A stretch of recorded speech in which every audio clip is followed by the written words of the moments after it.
কারণে আপনাদের প্রতি কৃতজ্ঞতা।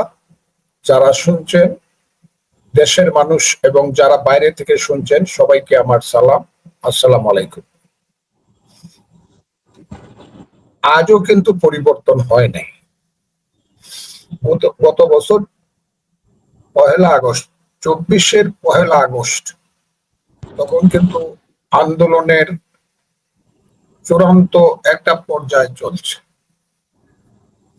এবং এটা ইতিহাসের সত্য,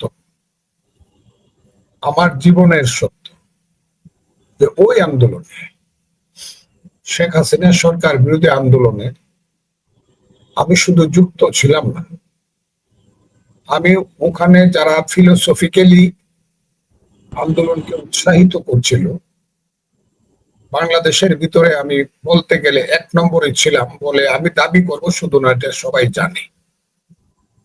কি কারণে ছিলাম, আজকে কি চিন্তা করি সেটা ভিন্ন কথা, কিন্তু তখন মনে হয়েছিল যে দেশে গণতন্ত্র নাই, 3টা ইলেকশন করতে পারছি না, নিজে একটা রাজনৈতিক দল করি, মাঠে যেতে পারছি না, মিটিং এ মিছিলে তো দূরের কথা, নিজের বাড়িতে মা বাবার কবরেও গিয়ে মোনাজাত করতে পারি না। এরকম একটা অসহনীয় অবস্থা ছিল আমার জীবনেও, ওই কথাটা আমি বলছি।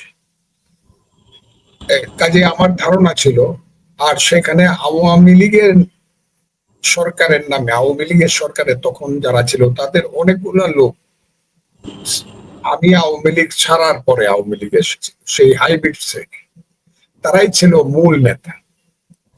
এদেরকে প্রথমে আমি পরামর্শ দিয়েছি,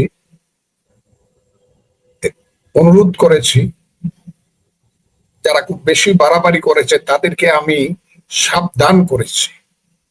যেমন আজকে এটা খুব সুস্পষ্ট ভাবে বলতে চাই, তৎকালীন আইনমন্ত্রী আনিসুল, যেখানে যখন দেখা হতো, বিশেষ করে সুপ্রিম কোর্টে বিভিন্ন অনুষ্ঠানে তিনি আসতেন, আমি কিন্তু ওনাকে বারবারই বলতাম, খুব সাবধান, আপনি জীবনে কিন্তু খেলেন নাই কোনো খেলা, ক্রিকেটে না, ফুটবলে না, রাজনীতিও না, কিন্তু আপনি সবটার এখন ক্যাপ্টেনের ভূমিকা অবতীর্ণ হয়েছে, কাজে খুব সাবধান। এবং 2-একটা কবিতার লাইন বলে তাকে আমি সচেতন করার চেষ্টা করেছি। কিন্তু আমার কাছে বারে বারেই মনে হয়েছে যে এরা সঠিকভাবে দেশটা চালানো দূরের কথা, দেশের মানুষের এত বেশি শত্রুতা তারা অর্জন করছে, তাদের কথাবার্তা, তাদের চলাফেরা, তাদের কর্মকাণ্ড, যেটা মানুষ ধরতে করতে পারতেছিল না। কাজে আমি সেই ব্যাপারটার সঙ্গে এমন ভাবে যুক্ত হয়েছিলাম যে সংযুক্তির সঙ্গে আমার দল, আমি যে দলটি করি, জাতীয়তাবাদী দল বিএনপি, সেটা সর্বতভাবে যুক্ত হয়েছিল। যদিও বিএনপি তখন আন্দোলনের পিছনের শক্তি হিসাবে ছিল, হাজার হাজার কর্মী জেলে, হাজার হাজার কর্মী পলাতক, লাখ লাখ মানুষের নামে মামলা, কিন্তু তারপরেও মাঠে ছিল। আর আমি সবকিছু বাদ দিয়ে স্ত্রীকে সাবধান করেছিলাম যে তুমি যদি বিধবা হও, বাচ্চারা যদি এতিম হয়, তুমি তাদেরকে নিয়ে চলবার চেষ্টা করো। এত কিছু করেছিলাম সেই আন্দোলনটার জন্য। সেই আগস্ট মাস, 1 বছর পরে আজ আপনি আমাকে স্মরণ করেছেন, আমি সেই কারণে আপনাকে আরো বেশি কৃতজ্ঞতা জানাই। আমার মনে অনেক প্রশ্ন, যে মানুষ জয়ী হয়ে যে পরাজিত হয়, সেই জয়ী হয়ে পরাজয়ের যে গ্লানি এবং বেদনা, সেটা আমার জীবনে উপস্থিত। আমি এটা এখন ফিল করি। এই কারণে ফিল করি, কে কিভাবে আন্দোলনে যুক্ত হয়েছে সেটা তার ব্যাপার। আমি আন্দোলনে যুক্ত হয়েছিলাম গণতন্ত্রের জন্য, আমি আন্দোলনে যুক্ত হয়েছিলাম একটা ভোটের জন্য, আমি আন্দোলনে যুক্ত হয়েছিলাম মানুষের জীবনের নিরাপত্তার প্রশ্নে, আমি আন্দোলনে যুক্ত হয়েছিলাম দেশে যে লুটপাট চলছিল, ব্যাংক, বিমা, ইন্স্যুরেন্স কোম্পানিগুলো, গার্মেন্টস গুলো, ব্যবসা বাণিজ্য গুলো, সেইখান থেকে দেশকে, এই লুণ্ঠনকারীদেরকে বিরত করার জন্য। কাজে আমার যে চিন্তা ছিল, সেই চিন্তাটা এখন সম্পূর্ণভাবে একটা বিপরীত অবস্থানে এসে দাঁড়িয়েছে, এবং এমন বিপরীত অবস্থানে আমি দাঁড়িয়েছি, নিজেকে এখন অপরাধী মনে হয় যে আমি যদি গত জুলাই মাসে 24 সনের, আমি শুধু জুলাই মাস না, এই ছেলেরা জন্মগ্রহণ করছে জুলাই মাসে, আমার রাজনৈতিক জন্ম 61 বছর, আর হাসিনা বিরোধী আন্দোলনে যখন সব পলায় গেছে, 28 অক্টোবর 2023 সনে যখন আমাদের নেতারা, 24 সনে যখন আমাদের নেতারা সব এই জেলখানায় চলে গেছে, পালায় গেছে, আমি কিন্তু পালাই নাই। প্রতিদিন প্রতি মুহূর্তে শেখ হাসিনা সরকার বিরোধী কথা এমন ভাবে বলে গেছে, মানুষ মনে করতো যে কোনো সময় আমার মৃত্যু হতে পারে। এত কিছু রিস্ক নিয়ে কথা বলেছে, এত কিছু করেছে, এখন নিজেকে মনে হয় আসলে কাজটা করতে গিয়ে কি দেশের মানুষের সর্বনাশ করলাম কিনা, এই জাতির সর্বনাশ করলাম কিনা, ইতিহাসের বিরুদ্ধে আমি দাঁড়াইলাম কিনা, আমি কি মুক্তিযুদ্ধকে আমি অপমানিত করলাম কিনা, আমি মুক্তিযুদ্ধকে মৃত্যুর মুখোমুখি ঠেলে দিলাম কিনা, এই প্রশ্নগুলো প্রতিদিন প্রতি মুহূর্তে আমার মনে হয়। যদিও আমি চেষ্টা করছি আমার উপলব্ধি থেকে, যদি কোনো অপরাধ করে থাকি সেদিন, আজকে সেই অপরাধের যে মানে সমাপ্তি অথবা সমাধান, সেটার বা ওই বিচ্যুতির থেকে বেরিয়ে আসার একটা চেষ্টা এমন ভাবে করছে। এখন সবাই আমাকে বলে আপনি খুব বেশি আক্রমণে চলে যাচ্ছেন, আপনি খুব বেশি আক্রমণে চলে যাচ্ছেন। আমার দল প্রথমে তো আমাকে ভুল বুঝলো, বিএনপি কত কথা কত ঘটনা, বিএনপির সব লোক আমাকে দেখলে আষাঢ় মাসের মেঘলা আকাশের মতো মুখ করে থাকতো বা থাকে, মনে করতো আমি তাদের খুব সর্বনাশ করতেছি, কারণ তাদের খালাতো ভাইয়েরা ক্ষমতায় আছে, জামাত সহ নতুন দলের খালাতো ভাই তারা ছিল এক সময়, আমি বোধহয় তাদের মধ্যে ভাঙ্গন ধরানোর চেষ্টা করতেছি নতুন নতুন কথা বললে, তারাও আমার প্রতি খুব গুমরা হয়ে থাকতো।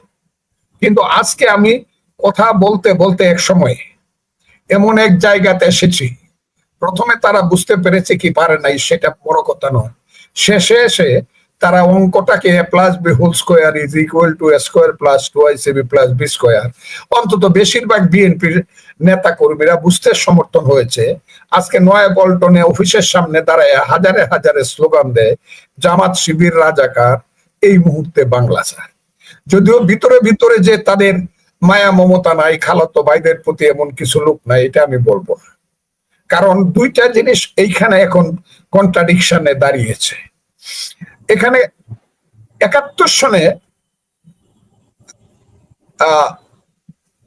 আমি 47 সন বললাম, প্রথম 47 সনে মুসলমানদের জন্য প্রিন্সিপাল কন্ট্রাডিকশন ছিল কি, ছিল লড়কে লেঙ্গে পাকিস্তান, চীনকে লেঙ্গে পাকিস্তান, মুখ মে বিড়ি হাত মে পান, লড়কে লেঙ্গে পাকিস্তান। পাকিস্তান ছিল মূল ব্যাপার, পাকিস্তানের যুদ্ধটা ছিল মূল ব্যাপার, পক্ষে এবং বিপক্ষে। 71 সনের মূল যুদ্ধটা কি ছিল? 71 সনের মূল যুদ্ধটা ছিল তোমার আমার ঠিকানা পদ্মা মেঘনা যমুনা, রক্ত সূর্য উঠেছে, বীর বাঙালি জেগেছে, বীর বাঙালি অস্ত্র ধরো বাংলাদেশ স্বাধীন করো। এইটা ছিল বাংলাদেশ স্বাধীন হবে না পাকিস্তানের মধ্যে একটা পরাধীন জাতি হিসাবে বাঙালিরা থাকবে, এইটা ছিল মূল কন্ট্রাডিকশন। মুক্তিযুদ্ধ জয়ী হবে না মুক্তিযুদ্ধ হানাদার বাহিনীর কাছে বা আলবদর রাজাকারদের হাতে পরাজিত হবে। That was the principal contradiction of the game of 1971. আজকের প্রিন্সিপাল কন্ট্রাডিকশনটা কি আমি সারা জাতিকে জিজ্ঞাসা করি। আমার দল দীর্ঘদিন মনে করেছে, এখনো মনে করে, আজকের প্রিন্সিপাল কন্ট্রাডিকশন হলো একটা ইলেকশন হইলেই সবকিছু শেষ হয়ে যাবে, কারণ একটা ইলেকশন হওয়াটা হলো মূল কন্ট্রাডিকশন। আর আমি বারবার বলার চেষ্টা করতেছি, ইলেকশনটা হলো ইউনূস সাহেবদের কাছে একটা বাহানা, কারণ ইলেকশনের মূল দায়িত্বটা হলো তাদের হাতে। এটা হলো তাদের কাছে বাহানা যে শুক্রবারে সকালে যদি বৃষ্টি হয় তাইলে ইলেকশন দিব, যেহেতু বৃষ্টি হয় নাই, শনিবারে রাত্রে যদি অন্ধকার হয় তাইলে ইলেকশন দিব। অথবা তেঁতুল গাছ একটা লাগাইছি, 1.5 বছর বয়স হয়েছে, 1.5 বছর বয়সে যদি তেঁতুল গাছে যদি তেঁতুল ধরে তাহলে সঙ্গে সঙ্গে ইলেকশন দিব, তা না হইলে 6 বছর অপেক্ষা করতে হবে। এই যে বাহানা, আজ দ্বিতীয়া কাল তৃতীয়া পরশু মঙ্গলবার, বেহুলা সিনেমার লক্ষিন্দরের মানে গানের মতো, সেই যে আজ দ্বিতীয়া কাল তৃতীয়া পরশু মঙ্গলবার বইলা দলকে ঘুরাচ্ছে, একদম লন্ডন পর্যন্ত উড়িয়া গিয়া কথা দিয়ে আইছে ইলেকশন ঠিকঠাক মতো দিয়া দিব, কিন্তু বাড়িতে আইসে কইতেছে আরে কথা তো কইয়ে আইছি, আমি তো দিয়েই দিব, তোদের কাজ যেটা এটা তোরা কর। এটা হলো গ্রাম্য রাজনীতি বলে। গ্রামের অনেক দুষ্ট বাটপার চিটার মাতাব্বর আছে, এরা গ্রামে গন্ডগোল লাগায় রাখতে চায়, উপর দিয়া বলে না না না আমি তো গন্ডগোল চাই না, সবকিছু ঠিকঠাক চলুক। আর ছেলেরারে বলে আমি কালকে তোরাও কিন্তু মারামারি করবে, কিন্তু আমি কিন্তু না করবো, এই মারামারি করিস না তোরা, মারামারি করিস না, কিন্তু ওদের কাম কিন্তু তোরা করে দেবে। ইউনূস সাহেব সরকার বা ইউনূস সাহেব হলো সেই ধরনের গ্রাম্য মোড়লের মতো। আমি কথাটা শেষ করি, আমি কথা গ্রাম্য মোড়লের মতো ছেলেদেরকে শিখাই দিতেছে তোদের কাজ তোরা কর, ইলেকশনের কথা আমার কথা আমি বলবো। আসলে ইলেকশন হবে না, কন্ট্রাডিকশনও সেইটা না, মূল কন্ট্রাডিকশন হইতেছে ওই যে কালো শক্তি ক্ষমতায় আসছে 5ই আগস্ট বলে কথাটা, 8ই আগস্টে শপথ নিছে ইউনূস সাহেব, যাদেরকে বলা হয়েছে ভ্যানগার্ড, ইসলামী ছাত্র শিবির অথবা জামাত, সেই ভ্যানগার্ডের যে কালো শক্তি, যাদের পূর্বপুরুষেরা মুক্তিযুদ্ধে মাথা অবনত মস্তকে এই দেশের মানুষের পায়ের নিচে আত্মসমর্পণ করছিল, সেই সব রাজাকার আল বদরের ছেলেরা 54 বছরেও তাদের পূর্বপুরুষের অপমানের কথাটা ভুলে নাই বলাই জাতীয় আন্তর্জাতিক ভাবে 54 বছর পরে পর্যন্ত চক্রান্ত করিয়া একটা জয়, সাময়িক একটা জয় পাইছে। তারা সেই জয়ে দিয়া 71-এর পরাজয়ের প্রতিশোধ নিতে চায়, আর সেই প্রতিশোধের মূল কথাটা তারা বলতে চায় 71-এ কোনো যুদ্ধ হয় নাই, এই দেশে কোনো মুক্তিযুদ্ধ হয় নাই, এই দেশে 71-এ যা হয়েছে ভাইয়ে ভাইয়ে গন্ডগোল হয়েছে, সেই গন্ডগোলটা লাগাইছে পড়োশি, একজন বড় পড়োশি, তার নাম হলো দিল্লি। কাজে আমরা ওই গন্ডগোল মানি না, আমাদের মুক্তিযুদ্ধ হচ্ছে 47-এ আর আমাদের মুক্তিযুদ্ধ হচ্ছে 24-এ। এই হলো মূল কন্ট্রাডিকশন। তারা যদি পারে এটা 47-এ 24-এ নিয়ে যাবে, আর এই দেশে যদি কেউ থেকে থাকে, ওই যে কারবালার প্রান্তরে হযরত ইমাম হোসেন শহীদ হওয়ার পরে কেউ যখন ছিল না, নবীর বংশের ধ্বংস হয়ে গেছিল, একটি মাত্র ছেলে যখন জীবিত ছিল, যাকে নিয়ে গ্রামে গঞ্জে বাউল গান গায়, ময়ূরনা রে জয়নাল, জয়নাল তুমি ময়ূরনা, তুমি জয়নাল মইরা গেলে নবীর বংশ থাকবে না। সেই মুক্তিযুদ্ধের যদি কেউ থেকে থাকে, যারা থেকে থাকে, যদি কেউ থেকে থাকে, তারা যদি রক্ষা করতে পারে মুক্তিযুদ্ধকে, তাইলে মুক্তিযুদ্ধ বাঁচবে, তা নাহলে সেই মুক্তিযুদ্ধ পরাজিত হয়ে যাবে দীর্ঘদিনের জন্য। আজকে আগস্ট মাসের 1 তারিখে দাঁড়িয়ে 1 বছর পরে আমার এইটাই হলো উপলব্ধি। আপনার এতক্ষণের কথায় আমি যে অরাজকতার 1 বছরের বাংলাদেশ দিয়ে আলাপটা শুরু করলাম, চমৎকার একটা বিশ্লেষণ পেলাম যে 1 বছরে কি হয়েছে। যে চিন্তা নিয়ে আপনি বিগত সরকারকে বিদায় করবার আন্দোলনে সামিল ছিলেন, সেই চিন্তা কি আজকে ভুল হতে বসলো কিনা?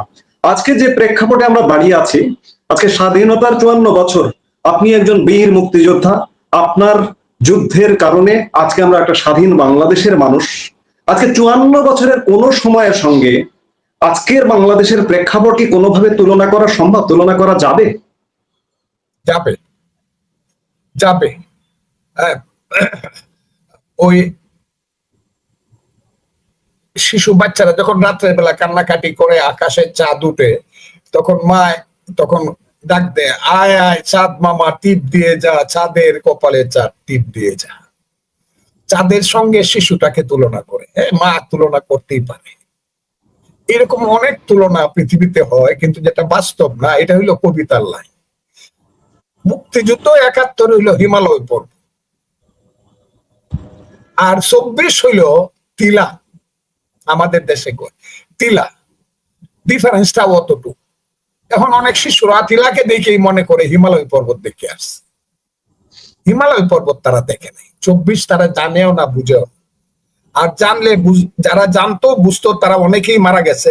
আর রাজাকাররা জীবিত অথবা মৃত কবরে গিয়ে এটা স্বীকার করবে না যে 24 ছিল হিমালয়, এই সরি 71 ছিল হিমালয়, এটা তারা স্বীকার করবে না। কেন করবে না? কারণ এইখানে তাদের মহা পরাজয় হয়েছে, যে পরাজয়টা তো ইতিহাসে, যে ইতিহাস কেউ কোনোদিন ভুলে না। যেমন কারবালা মানুষ ভুলে না, কারবালার ইতিহাস মানুষ ভুলে না। যেমন 1757 সনের পলাশীর প্রান্তরের ইতিহাস ভুলে না মানুষ, 71-এর ইতিহাসও মানুষ ভুলবে না। বাঙালি জাতি যতদিন থাকবে, যতদিন বাংলাদেশ থাকবে, যতদিন চন্দ্র সূর্য উঠবে, বাঙালি জাতির সেই গৌরবের 71-এর ইতিহাস এটা থেকে যাবে। এবং এইটাও থেকে যাবে সেই গৌরবের পক্ষে কে ছিল, গৌরবের বিপক্ষে কে ছিল।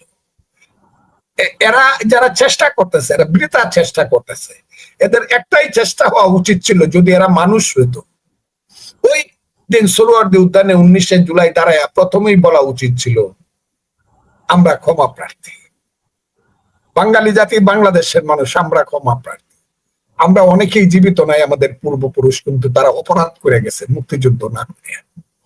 মুক্তিযুদ্ধের বিরুদ্ধে গিয়ে আমরা তাদের পক্ষে আমরা ক্ষমা চাই, দল হিসাবে আমরা ক্ষমা চাই।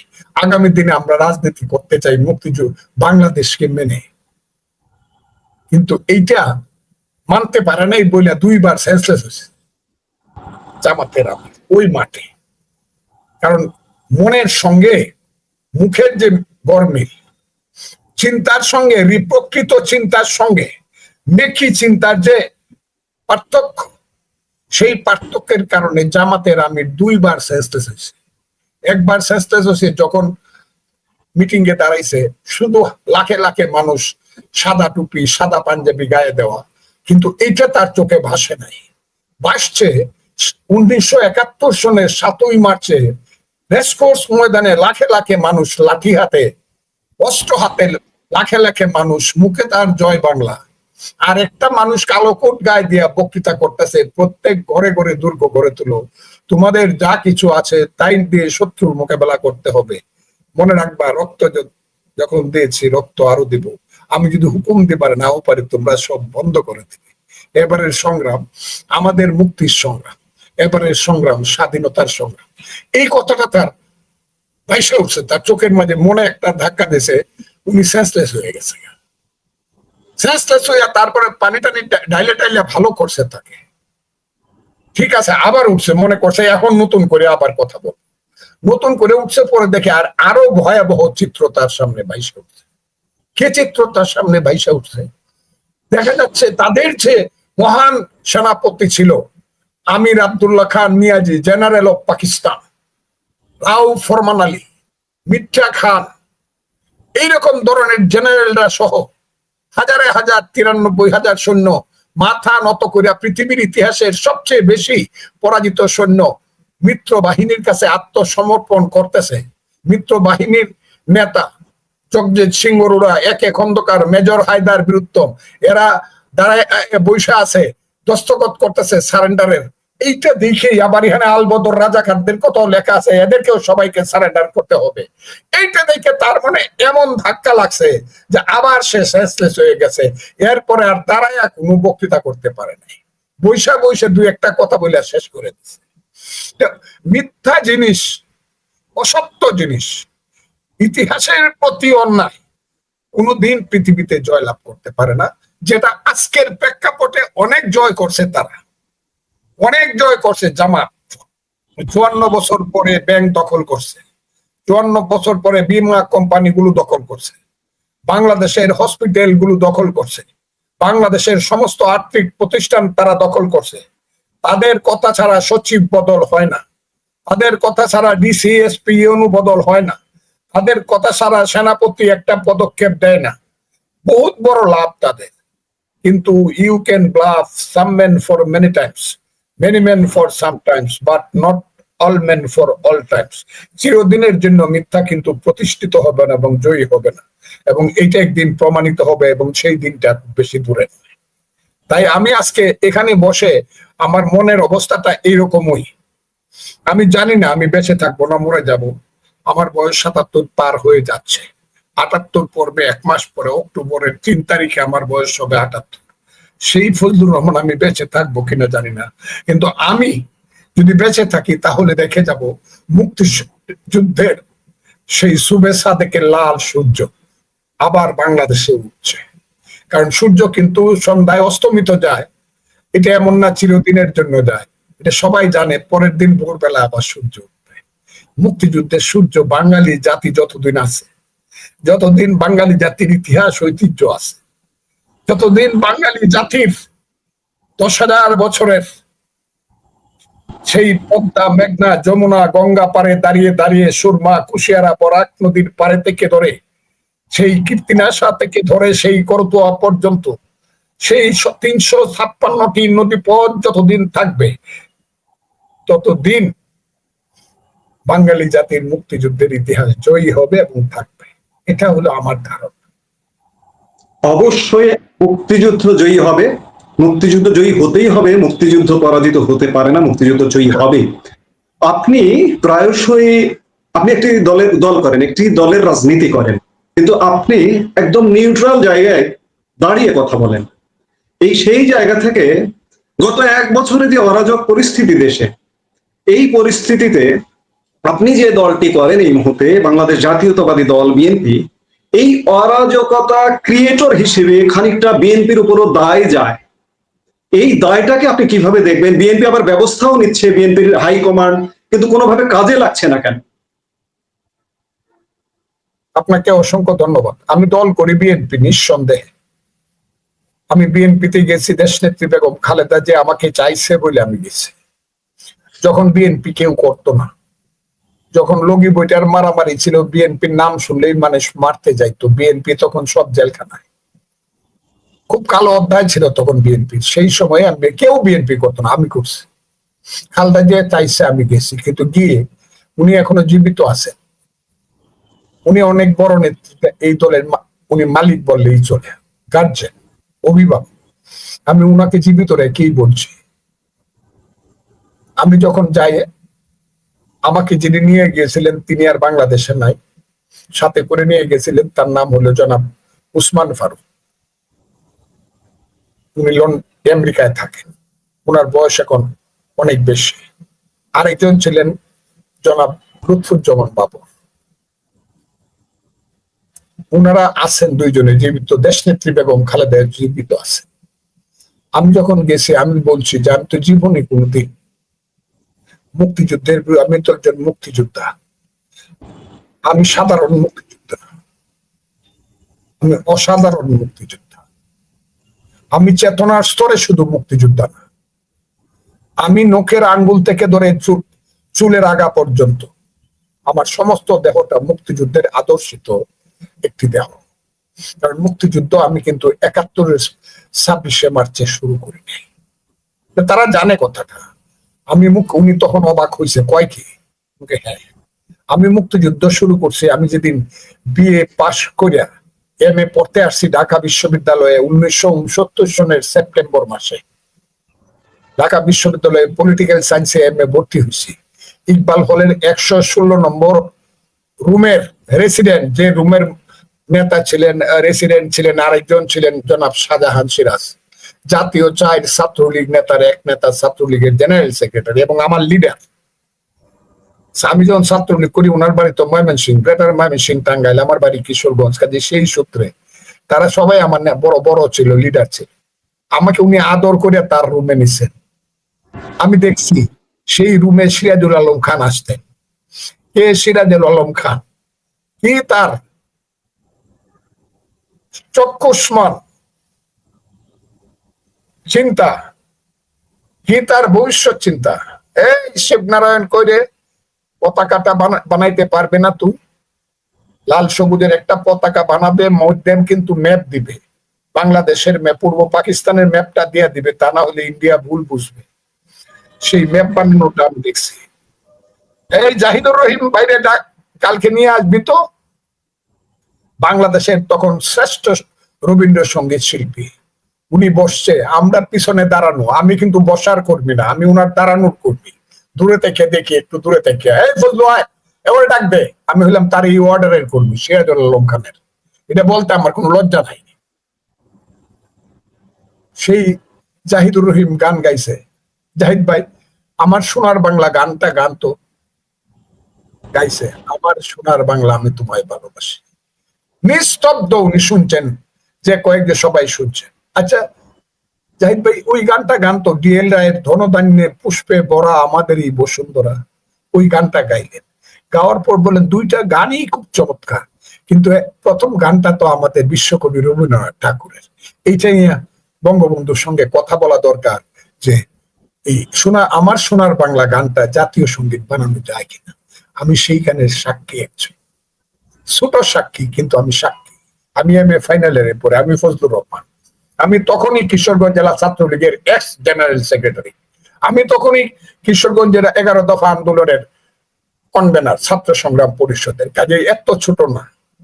আমি বিয়েতে পরীক্ষাতে কি রেজাল্ট করছে আজকে বললে পরে মানুষ বললো লোকটা খালি নিজের গল্প করে। ঢাকা ইউনিভার্সিটির রেজিস্টার খাতাটা 69-এ বিয়েতে কি রেজাল্ট করছে দেখে আসুন কি।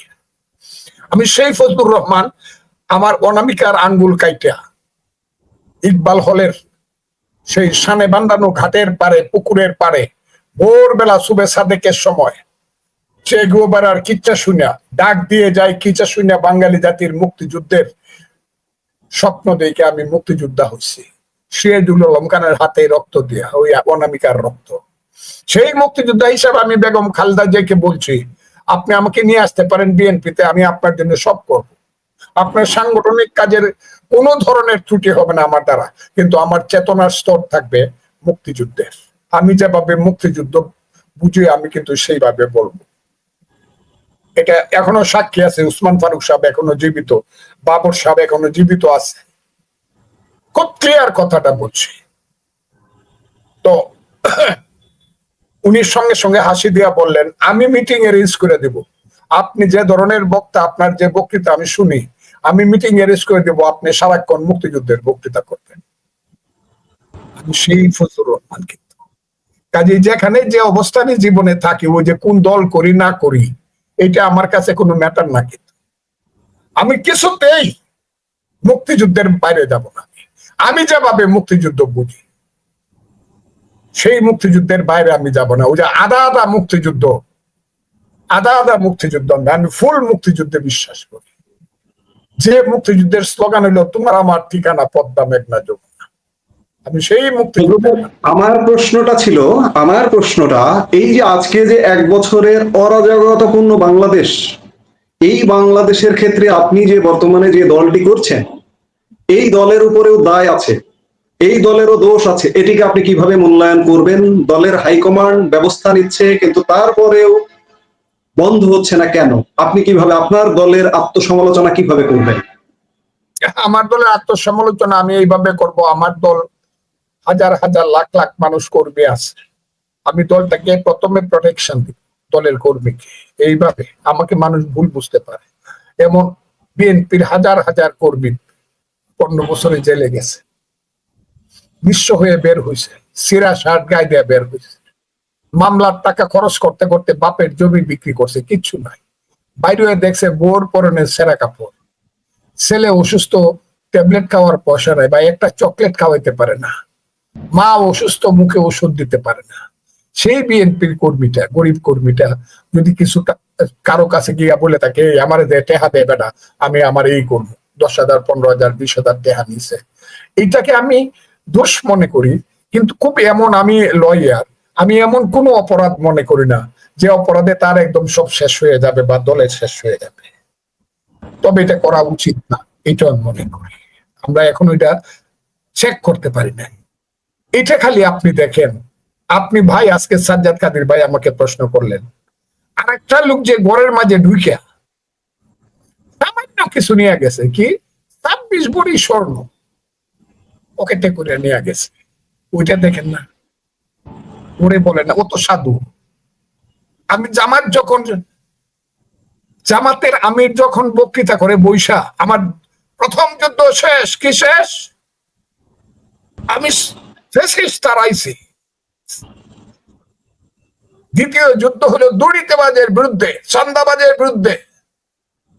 আমি তখন মনে পড়ে আমার সেই ক্লাস 8 9 পড়া একটা কবিতার লাইন, যে লাইন, যে কবিতাটা লেখছে রবি ঠাকুর, হ্যাঁ, শুধু বিঘে দুই ছিল মোর ভুই আর সবিগে ছেড়িনে, বাবু কহিলেন বুঝেছ উপে নে জমি লইব কিনে, ইত্যাদি ইত্যাদি। এবং শেষ কথাটা হলো, আমি শুনে হাসি আঁখি জ্বলে ভাসি, এই ছিল মোর ঘটে, তুমি মহারাজ সাধু হলে আজ আমি আজ চোর বটে।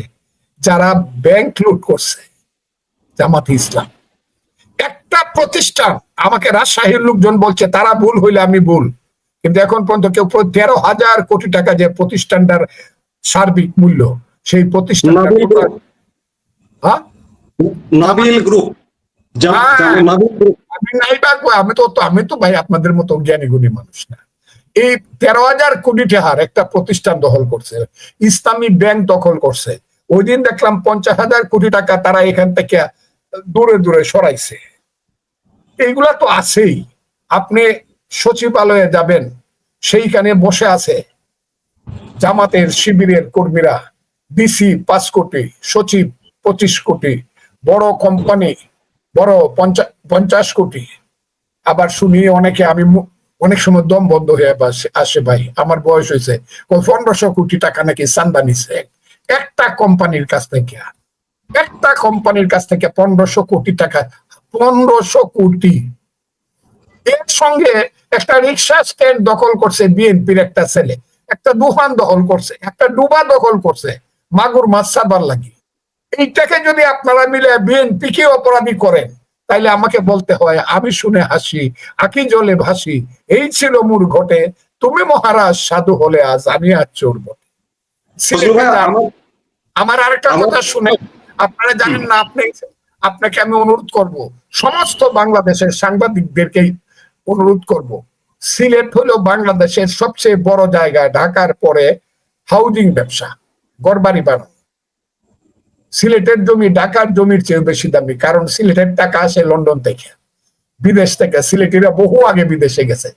সিলেটিদের কাম হলো দেশে আসে না, কিন্তু দেশে একটা 1 একর জায়গার উপরে 5 তলা বিল্ডিং বানায় রাখে, কেউ থাকে না, শুধু থাকে, পাহারাদার থাকে। সেই সিলেটের যে হাউজিং, একদম জাফলং পর্যন্ত, সিলেট শহর থেকে জাফলং পর্যন্ত, সিলেট শহর থেকে মৌলভীবাজার পর্যন্ত, সুনামগঞ্জ পর্যন্ত যে হাউজিং ব্যবসা, এই ব্যবসাটা কারা কন্ট্রোল করে একটু দয়া করে খবর নেন। সিলেটের সমস্ত বড় বড় যে হোটেল আছে, ঢাকার পরে বাংলাদেশের সবচেয়ে বেশি হোটেল হলো সিলেটে, 5 স্টার, 4 স্টার, 3 স্টার। এদের মালিক কারা? এদের কি কেমনে হইল? জামাত যারা করে তাদের প্রতি শ্রদ্ধা রাইখে, আমি বলছি সম্মান রাইখে, শ্রদ্ধাটা পরে বুঝবো, কারণ তারা আমাকে যেভাবে গালাগালি করছে, আল্লাহ এদেরকে কোনোদিন ক্ষমা করবে কিনা জানি না। আমি তাদেরকে সম্মান রাখেই বলছি, কত বড় বিল্ডিং কেমনে হইলো? কোন জমিদারের ছেলে আপনি? আমি তো সিলেটের 35টা উপজেলা আছে, আমি যা চিনি জামাতের আমির তা চিনি না সিলেটে। আমি এটা চ্যালেঞ্জ করলাম। আমি কুলাউড়া যত জায়গাতে মিটিং করছি, উনার জন্মস্থান জুড়ি এবং কুলাউড়া, একটা ইউনিয়ন বাদ নাই, আমি বাংলাদেশকে সাক্ষী রেখে বললাম। কারণ কুলাউড়াতে আমি জব্বার বানাইছি, কুলাউড়াতে আমি সুলতান মনসুর বানাইছি, কুলাউড়াতে আমি বিপি বানাইছি, সুইট মিট, কুলাউড়াতে আমি শত নেতা বানাইছি। আমি সিলেটের এমন কোন থানা নাই যে থানায় বক্তৃতা করতে যাই নাই। মৌলভীবাজারের কমলগঞ্জ থেকে ধরে, শ্রীমঙ্গল থেকে ধরে, রাজনগর থেকে ধরে, বড়লেখাতে 4.5 ঘন্টার সময় বক্তৃতা করছি। 4.5 ঘন্টা আমার জীবনের অনেক বড় বক্তৃতা। এটা সব ট্যাপ হয়েছে, হাজার হাজার টাকার ট্যাপ বিক্রি হয়েছে, বক্তৃতা বিক্রি হয়েছে। কাজে যারা বড় বড় গল্প করেন আমার সঙ্গে অন্তত করেন না। সিলেটে কারা কি টাকা কোত্থেকে আইছে, কে জমিদারের ছেলে, ওই তার থানাতেই কৃত্রিম পাশা নামে একটা জায়গা আছে, যারা ধর্ম বিশ্বাসের শিয়া, যারা বাংলাদেশের শ্রেষ্ঠ পরিবার, শ্রেষ্ঠ পরিবার, তারাই এমপি হয়। তাদের একটা ছেলে আছে, সাধারণ ছেলে, আব্বাস, কথাটা খুব বোঝার চেষ্টা করেন। আব্বাস সাহেব 3 বার এমপি হয়েছে, খালি পায়ে হাতে। তার সাথে উনি 11,000 ভোট পাইছে। আমির সাহেব, ওলিয়ার কামিল, ও তো যদি সিলেটে তারা অকরে থাকে, উনি তো আমির, তাহলে মিরপুরে ইলেকশন করে কেন? সিলেটে যায় না কেন ইলেকশন করতে? আমাকে কথা বললে অনেক কথা বলতে হবে। আমার ব্যাপারে এরা যা করতেছে সারা কিশোরগঞ্জে কোথায় আমি হাঁটি, কোথায় কি আছে, কে আমাকে সমর্থন করে, ইউনু কাকে করতে হবে, ওসি কাকে করতে হবে, এসপি কাকে করতে হবে, ফজলুর রহমানকে বিপদে ফেলানোর জন্য সমস্ত কিছু করতেছে। তাদের সঙ্গে সব আছে আধুনিক মানে ক্ষমতা, কিন্তু আমার সঙ্গে একমাত্র আল্লাহ আছে। আমার দল, আমি আপনাদের উত্তরটা দিতে চাই, আমার দল কি করবে? আমি আমার দলের কোন সাংগঠনিক ব্যক্তি না। আমি কিন্তু ওই যে যেখানে ডিসিশন মেকিং হয়, এটার নাম হলো স্থায়ী কমিটি। সেই স্থায়ী কমিটির এখানে তারা সিদ্ধান্ত নেয় আন্ডার দা লিডারশিপ বা প্রেসিডেন্টশিপ অফ নাও তারেক রহমান সাহেব। তারা সিদ্ধান্ত নেয়, সেটা আমরা তাদের কথা শুনি। স্থায়ী কমিটি, তারা অনেক জ্ঞানী গুণী মানুষ, বিএনপির যারা আছে, স্থায়ী কমিটির যারা আছে। এমনকি আমার চেয়ে আমি হিসাব করে দেখছি 15 বছরের ছোট আছে যারা বাংলাদেশকে চালাইতেছে। আমরা তাদের কথা শুনি। কাজে বিএনপির মতামত যেটা ওপিনিয়ন বা ডিসিশনের যে কথাটা, এই কথাটা আমি ওইভাবে আপনাকে বলতে পারবো না। এটা তাদেরকে জিজ্ঞাসা করবে, আমাকে আপনি পলিটিক্সের কথাটা জিজ্ঞাসা করবে যে বিএনপির পলিটিক্স এখন গিয়া একটু লাইনে উঠছে। আচ্ছা, আপনি যেটি বলছিলেন যে আমি যদি দখলের কথা বলি, দখলদারিত্বের কথা হচ্ছিল। আওয়ামী লীগ এবং বিএনপি দুটো বড় রাজনৈতিক দল। আওয়ামী লীগ এই মুহূর্তে কার্যক্রমে নেই, বিএনপি এই মুহূর্তে কার্যক্রমে আছে। এই যে জামাতের যে দখলদারিত্বের কথা বলছেন, জামাত সব ইন্টালেকচুয়াল জায়গা, সচিবালয়, নির্বাচন কমিশন, ক্যান্টনমেন্ট, শিক্ষা প্রতিষ্ঠান, এমনকি ছাত্র সংসদ দখল করবার কিন্তু একটা পায়তারা শুরু করেছে। কদিন আগে রাজশাহী বিশ্ববিদ্যালয়ের একটা অ্যালামনাই অ্যাসোসিয়েশন ইলেকশন হলো। সেই অ্যালামনাই অ্যাসোসিয়েশনে 51টা পদ, 51টা পদের মধ্যে 50টা পদ জামাত নিয়েছে।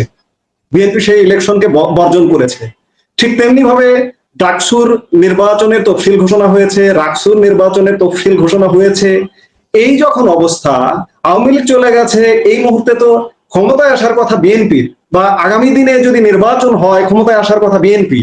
যখন এই প্রেক্ষাপটটা তৈরি হয়ে আছে, তখন কি বিএনপিকে কি জামাত, এনসিপি বা এই মুহূর্তে ইউনূস সরকার ক্ষমতায় আসতে কোনোভাবে দেবে? আপনার দল কি উপলব্ধি করে এটা কোনোভাবে? উপলব্ধি না করলে দলকে তার পরিণতি ভোগ করতে হবে। কিন্তু আমি যেহেতু ওই জায়গায় না, আমি শুধু ঘরের মধ্যে থাকি। ঘরের পালা কি হইল, ঘরের উপরের টিনের চাল কি হইল বা ছাদ কি হইল, ঘরের মধ্যে খাট পালঙ্গের অবস্থা কি, গুণে ধরছে কি ধরছে না, এইটা তো আমাকে দেখার জন্য দায়িত্ব দেওয়া হয়নি। আমাকে বলছে তুমি থাকবা, খাইবা, ভালোভাবে তা হোক। তারা আমাকে কোনো অসম্মান করে না, আমি এখানে থাকি, খাই। কেউ যে প্রাইমারি স্কুলের মাস্টার যেমন থাকে বাড়িতে নিরীহ ভাবে, আমি সেইভাবে থাকি। আমার কথাটা খুব বুঝার চেষ্টা করি। কিন্তু আমি আপনাকে বলি, one Maradona, one Messi, one Ronaldo can change a game. Do you follow? One Pele can have and win a World Cup for his nation. ওইটা লাগবে। আমি আপনাকে শুধু ইদানিং কালের একটা উদাহরণ দেখাই, 4 দিন আগের একটা উদাহরণ। পাকিস্তানের টিম বাংলাদেশে আসছে ক্রিকেট খেলার জন্য, T20 ক্রিকেট খেলতে। আইসা কিন্তু পাকিস্তানের টিম হাইরে গেছে, যেটা কল্পনাও করা যায় না। একটা গেমে হাইরে যেতে পারে, কিন্তু সিরিজ হাইরে যাবে পাকিস্তানের টিম, এটা কল্পনা করা যায় না। কারণটা কি? আমি আর বইলা নিজেকে আর কত বিতর্কিত করব। শুধু একটা কথা বলি, হয়তোবা ওখানে ওপেনিং ব্যাটসম্যান অথবা মিডল অর্ডার অথবা বোলিং মানে ফাস্ট বোলার অথবা স্পিনার নাই, যে কারণে বাংলাদেশের মতো একটা টিমের সাথে সিরিজ হাইরে গেছে। ইদানিং কালে একটা খেলা হইতেছে, আজকে হইলো শেষ খেলা। ক্রিকেট ইংল্যান্ডে হচ্ছে, ইংল্যান্ড ভার্সেস ইন্ডিয়া। ইন্ডিয়ার সমস্ত সিনিয়র প্লেয়ার, আমি সেই সুনীল গাভাস্কার থেকে ধরিয়া, সেই যে নবাব পদৌতির থেকে ধরিয়া, শর্মিলা ঠাকুরের হাজবেন্ড, নবাব থেকে ধরে আমি খেলা দেখা শুরু করছি। পাকিস্তানের সেই মিয়ানদার থেকে ধরিয়া, ইমরান খান থেকে আমি খেলা দেখা শুরু করছি। আমি এখনকার কথাটা বলছি, ইন্ডিয়ার কোনো পুরানো প্লেয়ার নাই। ইভেন কি গত কয়েকদিন আগে বিরাট কোহলির মতো বিশ্ববিখ্যাত প্লেয়ার এবং রোহিত শর্মারা পদত্যাগ করছে, খেলবে না। একটা বাচ্চা ছেলের উপরে দায়িত্ব দিছে, 23 বছর বয়স, তার নাম গিল। গিল প্রথম টেস্টের লিডার হইয়া, ক্যাপ্টেন হইয়া, সারা পৃথিবীর যে সবচেয়ে বড় ক্রিকেট প্লেয়ার ছিল ব্রাডম্যান, তার রেকর্ডের সমান সমান রেকর্ড করে ফেলছে একটা সিরিজে। কাজেই কে গিল, কি তার যোগ্যতা, এইটা যারা চয়েস করতে না পারবে তারা ম্যানেজমেন্টে থাকা উচিত না। আমি কি বুঝতে পারছি? একটা স্কুল হবে তেমন তার হেডমাস্টার যেমন, একটা কলেজ হবে তেমন তার প্রিন্সিপাল যেমন, একটা পরিবার হবে তেমন সেই পরিবারের গার্জেন যেমন। সেই গার্জেন যদি রাত্র 1টার সময় মদ খায়া বাড়িতে ফিরে, ছেলেরা কিন্তু পরবর্তী সময়ে সেই গার্জেনকে ফলো করবে। একটা দেশ হবে তেমন তার লিডার যেমন। যে দেশের লিডার নেলসন ম্যান্ডেলা, সেই দেশ কি আফ্রিকা না, এশিয়া না, ইউরোপ, জাপান না, চীন না, অস্ট্রেলিয়া, এটা বড় কথা না। কথা দেশটার লিডারের নাম হইল নেলসন ম্যান্ডেলা। আমি কি বুঝাইতে পারছি? Because leader is light. Leader is light. অন্ধকারে লাইট দিয়ে মানুষ দেখে। যে দলের লিডারের ব্যাটারি নাই, এটা আমার দলের কথা বলতেছি না, এটা ভুল বুঝলে হবে না। যে কোনো দলের লিডারের যদি ব্যাটারি না থাকে, তাহলে অন্ধকারে সেই দলের টিম পথ হাঁটতে পারবে না। এই মুহূর্তে রাজনৈতিক মহলে, বিশেষ করে বিশ্লেষক মহলে একটি আলাপ হচ্ছে যে আওয়ামী লীগের চেয়েও বিএনপি কি বেশি সংকটে এই মুহূর্তে? কারণ এই মুহূর্তে রাজনৈতিক অঙ্গনে যারা দাপিয়ে বেড়াচ্ছে, যদি জামাতের কথা বলি, নব্য সৃষ্ট এনসিপির কথা বলি এবং অন্যান্য ছোট রাজনৈতিক দলগুলো, তারা একদিকে যাচ্ছে বিএনপি একাই, বিশেষ করে সংখ্যানুপাতিক নির্বাচন কিংবা বিএনপি প্রধান তারেক রহমানের ফেরা ইত্যাদি নানাভাবে। আবার 21শে আগস্ট গ্রেনেড হামলা মামলার আমরা দেখলাম যে গতকালকে আপিল বিভাগে শুনানি শুরু হয়ে গেছে, ইত্যাদি নানা কারণে বিএনপি কি সবচেয়ে বেশি সংকটে এই মুহূর্তে? আপনার কি মনে হয়? না, আমার তা মনে হয় না। আমার মনে হয় এই মুহূর্তে বিএনপি অনেক বেশি ধৈর্যের পরিচয় দিচ্ছে। হ্যাঁ, ওয়েট এন্ড সি। আবার অনেক মহামানব বলে গেছে, you can wait but ultimately you can see nothing. আমি কি কথাটা আপনাকে বুঝাইতে পারছি? খুব বেশি যদি ওয়েট করে BNP, ultimately they can see nothing. BNP কে এখন কিন্তু বলতে হবে যে না, এনাফ ইজ এনাফ, ইলেকশনটা দয়া করে কবে দিবেন কইয়া ফেলে। তা না হলে কিন্তু যমুনাতে, হ্যাঁ, ওই যে বৈশা বৈশা রং ঢং করেন, 200 ছেলে মরলে বৈশা বৈশা অট্টহাসি দিয়া কমলার জুস খান, এগুলা সব বন্ধ হয়ে যাবে। যদি বিএনপি এই কথাটা যেদিন বলতে পারবে, সেই দিন বিএনপি আসবে। আর ওই যে জামাত ইসলাম বলে, জামাত ইসলামের কিছু লাঠিয়াল ছেলে পেলে আছে, এদেরকে সবাই ভালো বলে। আমার কথাটা খুব বোঝার চেষ্টা। দলটার নাম শিবির, ছাত্র শিবির। তারা এখন বিশ্ববিদ্যালয়গুলো দখল করছে, যে কোনো কারণেই করছে, সেই পথে আমি যাব না। তারা কিন্তু উপর দিকে একদম পটাশিয়াম সাইনাইডের মতো মিষ্টি, কিন্তু খাইলে 1 সেকেন্ডে মানুষ মারা যায়। এইটার নাম হলো পটাশিয়াম সাইনাইড। শিবির কিন্তু উপরের আচারে আচরণে ব্যবহারে কথায় বার্তায় এইরকম ভালো ছেলে আর হয় না, কিন্তু ভিতরে তাদের মধ্যে একটা ঘটনা আছে, যে ঘটনা দিয়া জামাত ক্ষমতাটা দেখাইতেছে। অনেক বাপ আছে নিজে নিরীহ ভাব দেখায়, আর 7টা ছেলে পেলে আছে সবার হাতে ছুরি লাঠি বন্দুক দেওয়া রাখছে, তোরা পাওয়ার দেখাইবি। এটা হলো শিবিরের এই পাওয়ারে, তারা পাওয়ারটা দেখায়। এটা কিন্তু একটা এলাকাতে সীমাবদ্ধ। তারা যদি না বুঝে, তাহলে এই দেশের দুর্ভাগ্য, তাদেরও দুর্ভাগ্য। একটা সময় আসবে মানুষ কিন্তু বলবে ধর, এই সময়টা কিন্তু আইসা যাবে। আমি বিএনপির কথাই বলছি, বিএনপি অনেক ধৈর্য ধরতেছে। বিএনপি তাদের নেতারা যখন বলে গাছের ডালে কাওয়া তারেক রহমান অমুক, বা আমার ভাইয়ের লক্তলাল তারেক রহমান অমুক, বা খালেদা জিয়া অমুক, বা জিয়া রহমানের ছবি পুরাই বাহ করে, বিএনপি এত ধৈর্য ধরে যে 2-1 দিন স্লোগান দিয়ে চুপ হয়ে যায়, যে তারা তোমরা বুঝো যে আমাদেরও শক্তি আছে। বিএনপি ঢিলাঢালা একটা সংগঠন, it is known as platform. এর মধ্যে খারাপ ভালো মিল্লা সবকিছু আছে। বড় বাগানে, বড় ধরনের বাগানে যদি আপনি যান, দেখবেন এখানে গোলাপ ফুল আছে, গেন্দা ফুল আছে, কামিনী ফুল আছে, এমনকি জার্মনি ফুল পর্যন্ত আছে আছে বিএনপিতে। কিন্তু সংখ্যাটা বড় কম না। আওয়ামী লীগ যেখানে অনুপস্থিত বাংলাদেশে, সেইখানে বিএনপি ইচ্ছা করলে they can do and undo so many things, কিন্তু তারা করছে না। তারা ধৈর্য ধরে অপেক্ষা করতেছে। কেন? বিএনপির নেতার সঙ্গে ইউনূস সাহেব একটা চুক্তি করছে। হ্যাঁ, কালো গায়ের দুধ দিব, দুধ খাওয়ার বাটি দিব, চাঁদের কপালে চা টিপ দিয়ে যা, একটা ইলেকশন দিবে। এবং এই ইলেকশনটা বিশ্বাস করতেছে আমাদের নেতা। আমরাও, উনি যেহেতু বিশ্বাস করে, আমরাও কই হ, আমরাও বিশ্বাস করি। ওই ইলেকশনটার জন্য ইউনূস সাহেব কোন জায়গাতে যায় এটা দেখবার জন্য চেষ্টা করতেছে। যেদিন ইউনূস সাহেব এখান থেকে ফাইনালি সরে যাবে এবং সব কিছু যখন উন্মোচিত হয়ে যাবে,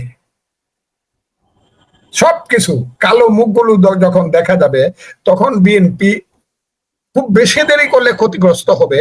কিন্তু সময় যদি বিএনপি বলতে time will answer in time, সময় যদি বিএনপি অকরে পায়ের উপরে দাঁড়ায়, জিনিসটা ঠিক হয়ে যাবে। তবে সেইটার উপরে একটা আদর্শিক একটা অবস্থান লাগবে। শুধু ক্ষমতায় যারা যাইতে চায় তারা কিন্তু, আমি সবসময় বলতেছি, তারা কিন্তু ক্ষমতায় অনেকদিন যাইতে পারে না। ক্ষমতার জন্য যদি শুধু যারা সংগ্রাম করে তারা কিন্তু ক্ষমতায় যায় না। আদর্শকে সামনে রাখা, লক্ষ্য স্থির করে যারা মানুষের পথে সংগ্রাম করে তারাই কিন্তু ক্ষমতা পায় এবং ইতিহাসে তাদেরই অস্তিত্ব থাকে এবং ইতিহাস তাদেরকেই মনে রাখে।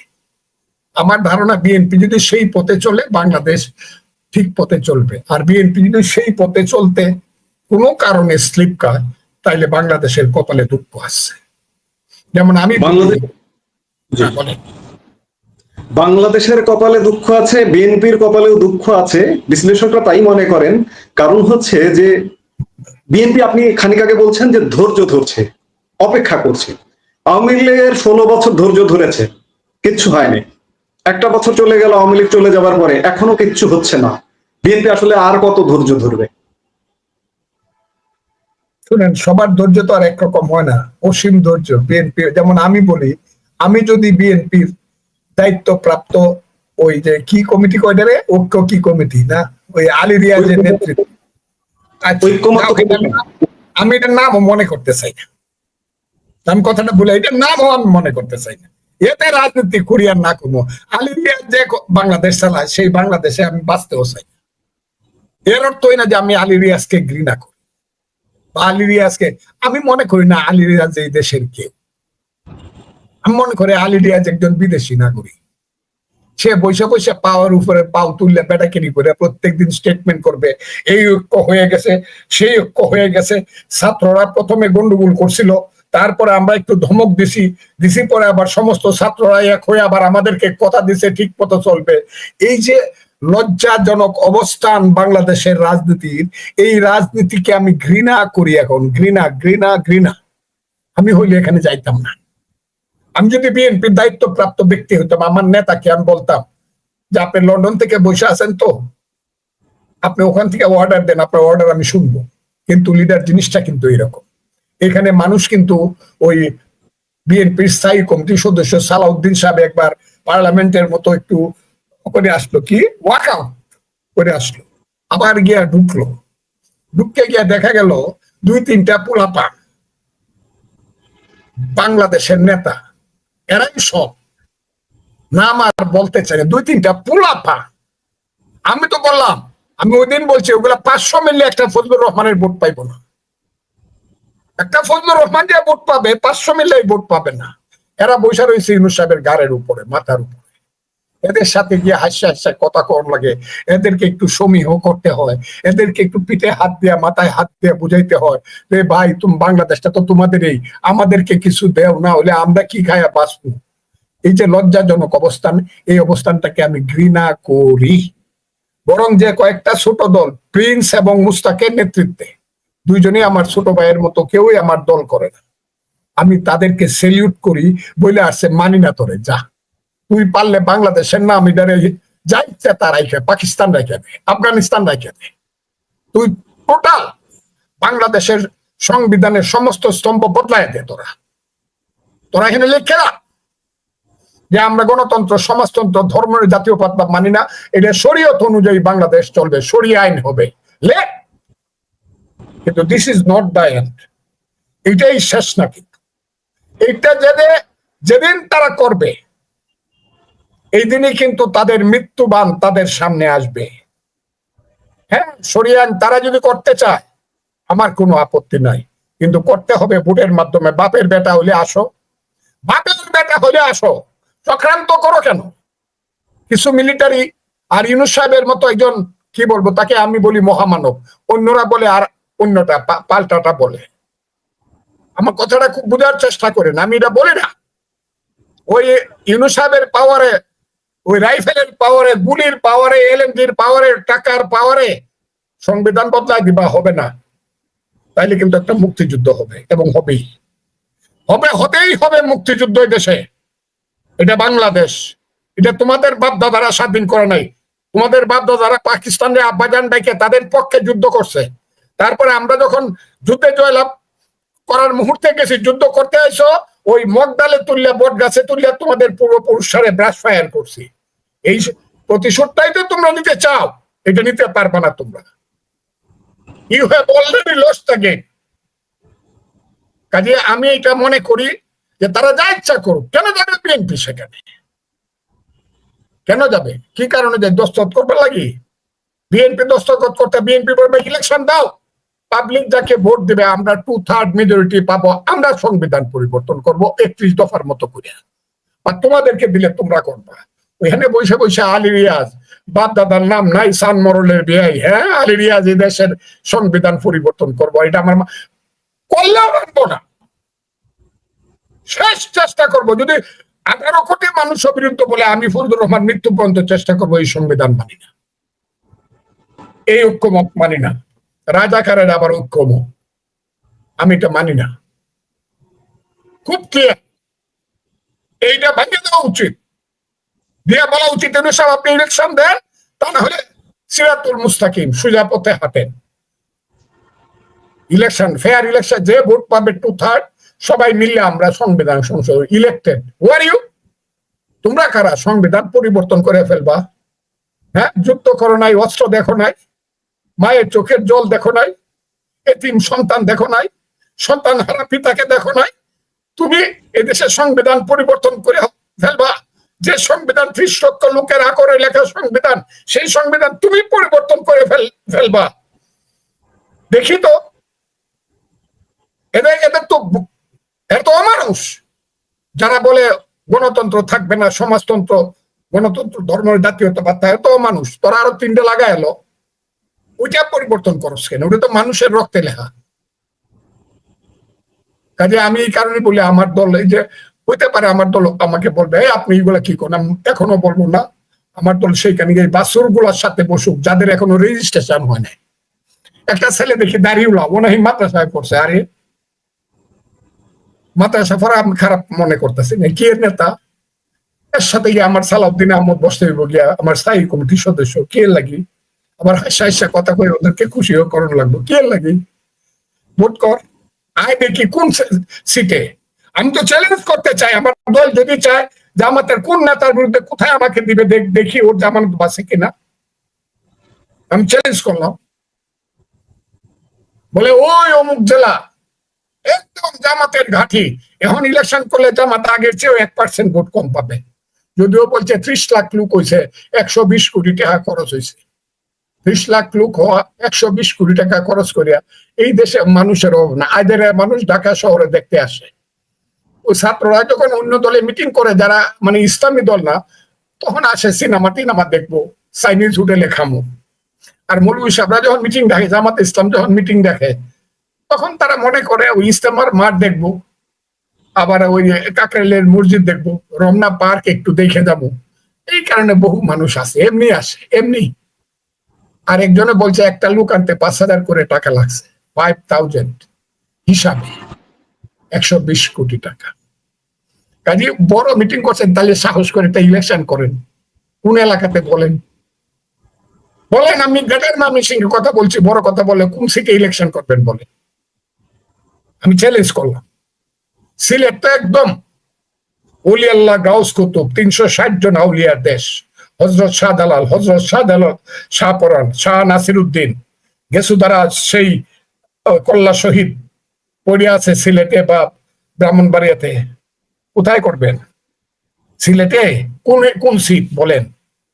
ধরমপাশায়, তাহিরপুরে, জামালগঞ্জে, দিরাইশাল্লাহ, জগন্নাথপুর দক্ষিণ, সুনামগঞ্জ দক্ষিণ, তাহিরপুর।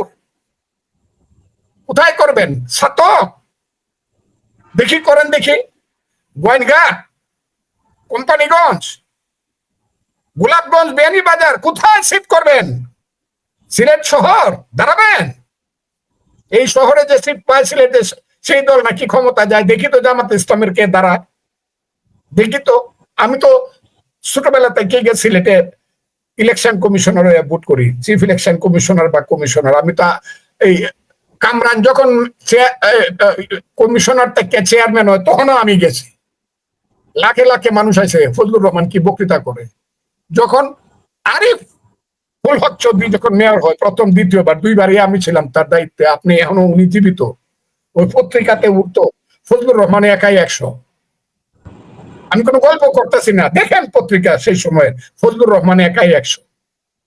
কোথায় ইলেকশন করবেন সিলেটে? দক্ষিণ দক্ষিণ সুরমা, কোথায়? বালাগঞ্জ, বিশ্বনাথ, উসমানীনগর।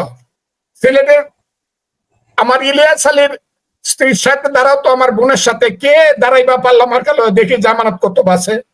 বড় বড় কথা বলো, মৌলভীবাজার কোথায়? শ্রীমঙ্গল, কমলগঞ্জ, বড়লেখা, রাজবকর, মৌলভীবাজার সদর, উলাউড়া, জুড়ি। দেখি 4টে সিটের একটা সিট যদি পাস করতে পারে আমি রাজনীতি বাদ দিয়ে দিব, যদি জামাত পাস করতে পারে। আমি তো সবগুলা সিটের নাম হবিগঞ্জ কই নাই, হবিগঞ্জ কই নাই, কই নাই, আজমিরগঞ্জ, বানিয়াচং কই নাই, নবীগঞ্জ কই নাই, বাহুবল বলি নাই, সদর বলি নাই। 4টা সিট আছে, একটা সিট পাস করেন তো দেখি। বড় বড় কথা বলেন। আমি চ্যালেঞ্জ করলাম, মিনুস সাহেব আপনি চোখ থাকতে, ওই যে গোলাপি এখন ট্রেনে ওই ববিতায় গান গাইতো, হায়রে কপাল মন্দ চোখ থাকিতে অন্ধ, এ জীবন জয়লা পুইরা সাইতো হইল না। যৌবন থাকতে গান সিনেমা দেখতাম। আপনাকেও বলি, আপনি তো হইলেন হায়রে কপাল মন্দ চোখ থাকিতে অন্ধ। আমি সিলেটে 19টা সিট আছে পার্লামেন্ট সিট, একটা সিটে জামাত পাস করুক তো দেখি, সব পার্লামেন্ট তাকে দিয়ে দেব, সব। খালি টাকা থাকলেই ভোট হবে। বড় বড় কথা বলেন আর ফজলুর রহমানকে মেরে ফেলবো, ফজলুর রহমানকে গুলি করবো। ফজলু পাগলা কবরে গেলে পরে বেহেশতে যাইবো না, ওর জানাজা পড়া যাইবো না। খালি বকাবকি করলে হবে। আপনারা ইসলাম করেন, আপনারা আমার সাথে বিতর্কে আসেন। কিসে বিতর্কে আসবেন?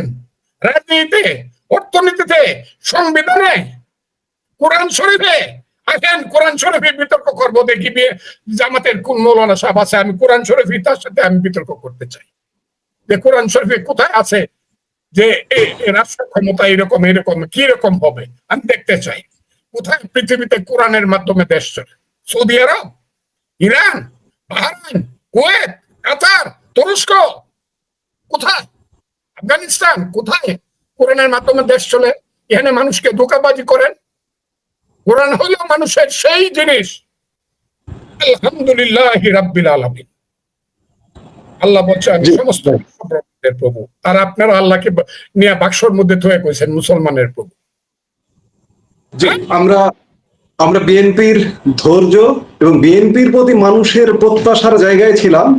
আজকে এই যে 1 বছরের যে একটা ক্রান্তিকাল, এই ক্রান্তিকালে বিএনপির প্রতি মানুষের যে প্রত্যাশা ছিল, সেই প্রত্যাশা যে পূরণ হচ্ছে না বা পূরণ হয়নি এখনো পর্যন্ত, মানুষের কণ্ঠ, আপনার কণ্ঠ থেকে সেটি চলে এলো। এবং আপনি বলছেন যে বিএনপি যত দেরি করবে তত ভুল করবে, এবং আপনার কণ্ঠে এটিও এলো যে বিএনপির যেভাবে চলা উচিত সেভাবে বিএনপি চলছে না। আপনি যে রাজনৈতিক দলটি করেন সেই দলটিরই সমালোচনা করছেন, এবং আপনি বরাবরই করেন। আজকে যদি এই মুহূর্তে আপনার আদি বাড়ি, আপনি যেহেতু বিএনপির চলাটাকে পছন্দ করছেন না, আওয়ামী লীগের চলাও পছন্দ করেন না, কিন্তু আওয়ামী লীগ দিয়ে আপনার রাজনৈতিক জীবনের শুরু। আপনি ছাত্রলীগের সোনালী সময়ের সাধারণ সম্পাদক ছিলেন, ছাত্রলীগের প্রেসিডেন্ট ছিলেন। আজকে যদি আওয়ামী লীগ আপনাকে তার ঘরের ছেলে ঘরে ফিরিয়ে নিতে চায়, আপনি কি বলবেন? আওয়ামী লীগের ওই যে কালো লোকগুলা কথা বলে লন্ডন থেকে, এদের মুখ বন্ধ করতে বলেন। এদের মুখ মানুষ দেখতে যায় না, ঝামা দিয়া গুসা দিব মানুষ এদের মুখ।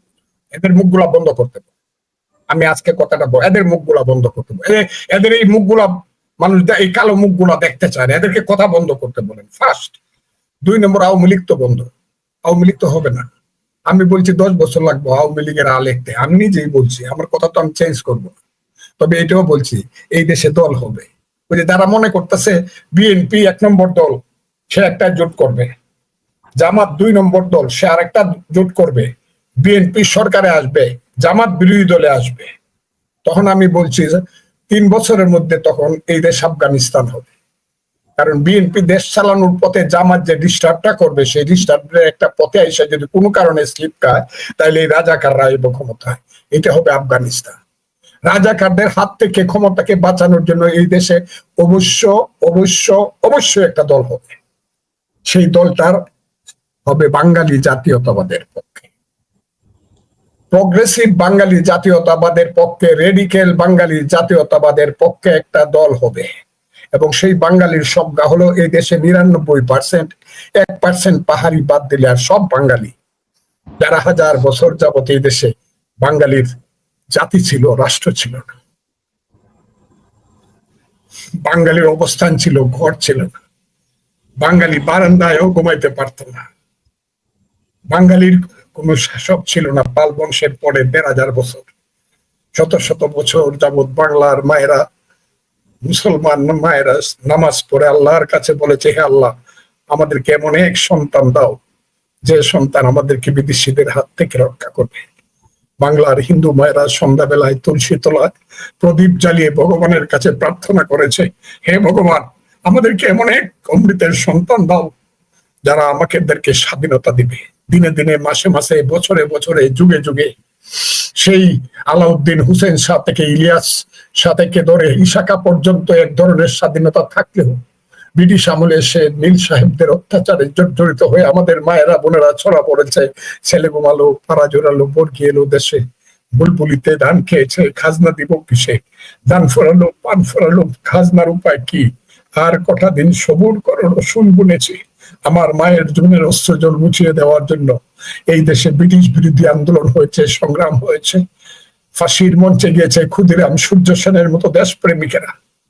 যুদ্ধে যুদ্ধে জীবন, দ্বিতীয় মহাযুদ্ধে জীবন হারিয়ে গেছে পৃথিবী থেকে সুভাষের মতো দেশপ্রেমিকেরা বাংলার স্বাধীনতা দেওয়া দেখে যেতে পারে। শেরে বাংলায় কে ফজলুল হক, মৌলানা আব্দুল হামিদ খান, ভাসানী, হুসেন শহীদ সোহরাওয়ার্দী, তারাও স্বপ্ন দেখেছে দেশ স্বাধীন হয় নাই, বাঙালি স্বাধীন হয় নাই। যেদিন স্লোগান আসলো 52 সনে, আমার মায়ের ভাষা বাংলা চাই, সেই বাংলা ভাষার পথ ধরে 66 সনে যখন বাংলার এক অজপাড়া গায়ের সন্তান সাধারণ ঘরে জন্মগ্রহণ করে নিজের জীবনের যৌবন কারাগারে কাটিয়ে ফাঁসির মঞ্চে গিয়ে স্লোগান দিল, তুমি কে আমি কে, বাঙালি বাঙালি, তোমার আমার ঠিকানা পদ্মা মেঘনা যমুনা, রক্ত সূর্য উঠেছে, বীর বাঙালি জেগেছে। 6 দফার মাধ্যমে যখন বাঙালির মুখে ভাষা দিল, যখন যুদ্ধ শুরু হলো, সেই বাঙালিরা যুদ্ধে যুদ্ধে দেশ স্বাধীন করলো। যে যুদ্ধের উপস্থিত নেতার নাম ছিল তাজউদ্দিন সৈয়দ নজরুল, সেনাপতি ছিল জেনারেল এমএজি উসমানী। স্বাধীনতা এক পর্যায়ে বলেছিলেন একজন major Zia, do hereby declare the independence of Bangladesh, প্রথমে নিজের নামে, পরে বঙ্গবন্ধুর নামে। তারপরে সারা বাংলায় সেই 1 নম্বর সেক্টর কমান্ডার রফিকুল ইসলাম বীরুত্তম, 2 নম্বর সেক্টর কমান্ডার খালেদ মুশাররফ, গুলি খাওয়ার পরে মেজর হায়দার বীরুত্তম, 3 নম্বর শফিউল্লাহ, 4 নম্বর কমান্ডার সিআর দত্ত, 5 নম্বর কমান্ডার মীর সৌগত আলী, 6 নম্বর কমান্ডার MK বাস সেক্টর কমান্ডার MK বাসার, 7 নম্বর সেক্টর কমান্ডার কাজী নুরুজ্জামান, 8 নম্বর সেক্টর কমান্ডার MA মঞ্জুর, 9 নম্বর সেক্টর কমান্ডার MA জলিল, 11 নম্বর সেক্টর কমান্ডার কর্নেল তাহের। এগুলো আমার জীবনের মুখস্থ, মৃত্যু পর্যন্ত এগুলো আমার বুকে থাইকা যাবে। এই যে বাঙালির স্বাধীনতা, সেই স্বাধীনতা এত দ্রুত শেষ হয়ে যাবে না। এই দেশে বাঙালির পক্ষে রাজনৈতিক দল আসবে, সেই দল আসবে যে দলে চোরচুট্টা থাকবে না, যে দলে লুটেরা থাকবে না, যে দলে মূর্খরা নেতা হবে না, যে দলে হাইব্রিডরা ব্যাংকগুলো খালি করে দিবে না। সেই ধরনের একটা রাজনৈতিক দল আসবে এবং আসা উচিত। যদি কোনোদিন আসে, আমার বয়স হয়তো বা থাকবে না, আমার বয়স হয়তো বা থাকবে না, তবে আমি দোয়া করে দেব মৃত্যুর আগ পর্যন্ত যে এই দেশে প্রগতিশীল গণতান্ত্রিক সমাজ প্রতিষ্ঠার জন্য, শোষণমুক্ত সমাজ প্রতিষ্ঠার জন্য, মানুষের পেটের ভাত, পরনের কাপড়, শিক্ষা শেষে চাকরি, মানুষের মনুষ্যত্ব, বিবেক, হিন্দু নয় এরা মুসলিম, জিজ্ঞাসায় কোন কান্ডারি বলো ডুবেছে মানব সন্তান আমার মার, সেই ধরনের যে সমাজ, যে সমাজে বাঙালি মাথা উঁচু করে দাঁড়িয়ে বলবে, বলো বীর, বলো উন্নত মম শির, শির নেহারি আমারই নত শির ওই শিকর হিমাদ্রির, যে দেশে বাঙালি বলবে গগনের গরজে মেঘ ঘন বরসা, কুলেখা বসে আছি নাহি ভরসা, রাশি রাশি ভাড়া ভাড়া ধান কাটা হলো সারা, বড় নদী খুঁড়ো দ্বারা কত বরসা, কাটিতে কাটিতে ধান এলো বরসা, সেই যে বাঙালি জাতির, বাঙালি জাতিসত্তার সেই প্রকোষ্মান ছেলেদের, যেখানে ঢাকা ইউনিভার্সিটি সিনিয়র মাদ্রাসা হবে না, রাজাকারের বাচ্চারা যেখানে ঢাকা ইউনিভার্সিটির ভাইস চ্যান্সেলর হবে না, যেখানে মধ্যযুগীয় বর্বরেরা ইউনিভার্সিটি গুলো দখল করে রাখবে না, যেখানে রিসার্চ হবে, সায়েন্স হবে, নাসাতে যাবে, মঙ্গল গ্রহে যাবে বাঙালির সন্তান, যেখানে সারা পৃথিবীব্যাপী বাঙালির সন্তান বলবে, মাথা উঁচু করে বলবে আমি আমি বাঙালির সন্তান, সেই দল এবং দেশ যদি কোনোদিন হয় তাহলে আমি চিন্তা করি সেই দল হবে। আপনি শুরুতে বলছিলেন, আমি সরাসরি উত্তর চাই যে লন্ডনের কালো কালো মানুষগুলো কথা বলা বন্ধ করুক। আপনি সোজা কথা বলছেন যে হাইব্রিড মুক্ত হোক, তাহলে ৭১-এর আওয়ামী লীগ, ৭১-এ মুক্তিযুদ্ধ নেতৃত্ব দেওয়া যে আওয়ামী লীগটি ছিল, সেই আওয়ামী লীগ, যে আওয়ামী লীগের নেতৃত্বে আপনি মুক্তিযুদ্ধে অংশ নিয়েছেন, সেই আওয়ামী লীগ যদি এখন ফিরে আসে, আপনি সেই আওয়ামী লীগে ফিরবেন কিনা, এক কথায় উত্তর চাই। আমার এখন বয়স, আমি আপনাকে যে যতটুকু বললাম এর বাইরে আমি বলবো না। Let us wait for time, let us wait for time and the time will answer in time. আমি মনে করি মুক্তিযুদ্ধের জায়গা। আসসালামু আলাইকুম প্রিয় দর্শক, দেশ কিংবা দেশের বাইরে যেখান থেকে বসে ভিডিওটি দেখছেন সবাইকে অনেক অনেক ধন্যবাদ এবং ভালোবাসা জানাচ্ছি। প্রিয় দর্শক, অত্যন্ত গুরুত্বপূর্ণ আলোচনা করা হলো, গুরুত্বপূর্ণ টক শো আমরা দেখে আসলাম। আপনারা দেখলেন যে বর্তমান বাংলাদেশের যে পরিস্থিতি, সেই পরিস্থিতি নিয়ে আলোচনা করা হলো টক শোতে, এবং বাংলাদেশের সুন্দর ভাবে উপস্থাপনা করা হলো যে কোন দিকে যাচ্ছে বাংলাদেশ, কোন দিকে যাচ্ছে আমাদের প্রিয় মাতৃভূমি। প্রিয় দর্শক, ৫ই আগস্টের পর এখন থেকে প্রায় আজকে ১লা আগস্ট, হয়তো কয়েকদিনের মধ্যেই শেখ হাসিনা যে চলে গেছেন তার ১ বছর হবে। এই ১ বছরে কি পেয়েছে বাঙালি জাতি, কি পেয়েছে বাঙালি, এই নিয়ে নানান প্রশ্ন উঠেছে নানান মহলে, সোশ্যাল মিডিয়াতে আমরা সামাজিক যোগাযোগ মাধ্যমে ব্যাপকভাবে এর তৎপরতা দেখতে পাচ্ছি। কঠিন একটি পরিস্থিতি পার করছে আমার এই বাংলাদেশ। অবশ্যই আপনাদের কি মনে হচ্ছে, কোন দিকে যাচ্ছে বাংলাদেশ, অবশ্যই কমেন্টে জানাবেন। সবাই ভালো থাকবেন, সুস্থ থাকবেন। ভিডিওটি শেষ করছি। আসসালামু আলাইকুম।